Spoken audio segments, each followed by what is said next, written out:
আসসালামু আলাইকুম, welcome to my new blog.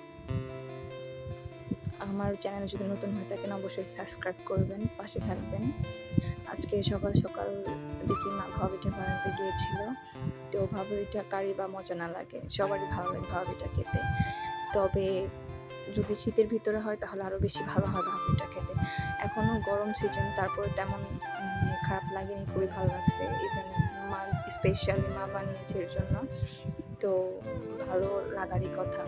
কারণ হচ্ছে ভাপা পিঠা জনপ্রিয় একটা খাবার, সবাই খেতে পারে। এটা কম বেশি সবারই ভালো লাগে, এমন কেউ বলতে পারবে না যে ভাপা পিঠা খায় না বা কখনো খেতে মন চায় না।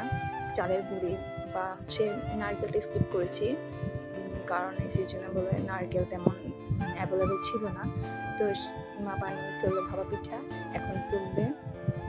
খুবই কি বলবো, ঘ্রাণ হচ্ছিল, একদম দেখতে পাচ্ছ যে ধোঁয়া বের হচ্ছে। গরম গরম আবার আরেকটি দিয়ে দিল মা।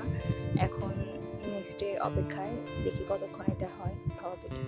আসসালামু আলাইকুম।